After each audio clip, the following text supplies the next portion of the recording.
Salut tout le monde dans cette nouvelle vidéo Lego. Aujourd'hui encore à peu près 5 minutes pour vous faire découvrir un set et on va parler du set 71-748, la bataille des catamarans. C'est le quatrième et dernier set de cette vague basée sur l'univers Ninjago. Saison 14, ça comporte quand même 780 pièces pour la modique somme de 74,80 €. Est-ce qu'on va boucler la boucle en beauté avec cette quatrième boîte? Eh bien écoutez, je vous propose qu'on le découvre ensemble rapidement. Sans plus attendre, on se dirige vers les briques. C'est parti. On commence par un passage éclair sur les figurines qui ont toutes été déjà vues dans les sets précédents de cette vague S14 Ninjago. Kai, on l'a déjà vu. Zane, on l'a déjà vu. Le pauvre Jay qui se fait capturer, on l'a déjà vu. Le chef Mamatus, on l'a déjà vu avec sa grande lance en mode Thor.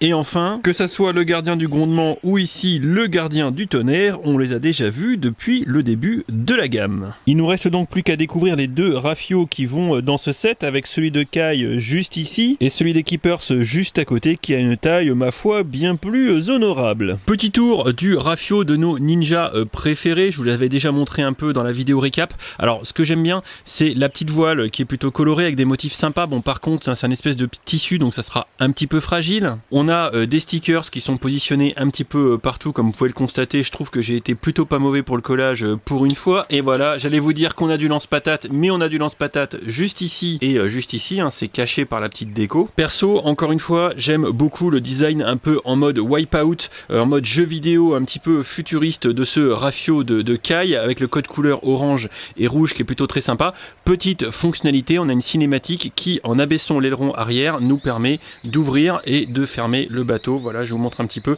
Pareil, c'est très stylé et je trouve ça super malin et très esthétique. Bref, j'aime beaucoup. Pour ce qui est du bateau des Keepers, je vous avoue que j'aime beaucoup la voile, aussi bien son motif que sa forme, hein. Ça fait très voile et bateau rudimentaire. Là encore, on regrettera que ça puisse un petit peu s'abîmer dans le temps, donc il faudra en prendre vachement soin. Il y a du stickers également aussi sur ce set. Regardez ici les gros stickers sur la partie avant, ou encore sur différents petits éléments décoratifs juste ici. Bien sûr, on a des fonctionnalités comme ici un peu la prison avec notre pauvre Jay qui n'arrête pas de se faire capturer. Va falloir arrêter et être plus prudent. Et surtout, hein, ce qu'on retiendra, c'est un design un peu rustico-agressif, hein, si je peux dire ça comme ça, avec beaucoup de bois. Et moi j'aime bien le bois, donc je trouve ça cool, avec de l'utilisation de grosses métapièces ici comme le poteau qui est plutôt, c'est plutôt pas mal bien joué. Bref, j'aime bien le design de ce gros rafio des Keepers. Sur le côté de la partie centrale, on a deux lance-patators qui sont cachés ici, plutôt bien intégré, je trouve. C'est discret comme celui de Kai que j'ai activé par mégarde tout à l'heure, tellement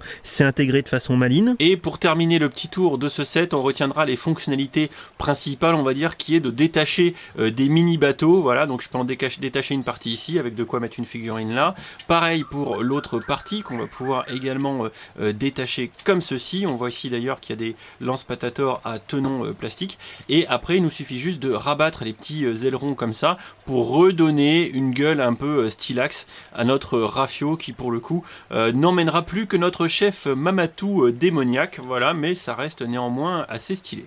Sincèrement, je pense que côté jouabilité, les gamins devraient pas être déçus avec ce set. Entre celui-ci qui se démonte et celui de Kai qui est plutôt coloré et fun, je pense qu'il y a de quoi faire. En bref, vous l'aurez compris, j'aime bien faire mumuse avec le bateau de Kai. La cinématique d'ouverture du bateau est plutôt chiadée. J'aime beaucoup l'effet rendu et à n'en pas douter que les gamins devraient s'amuser. Petit point noir, le prix au kilo qui est de l'ordre de 69 pour cette boîte, sachant que c'est donc le plus élevé des 4 boîtes de cette première vague sortie le 1er mars 2021 pour la saison 14 Ninjago.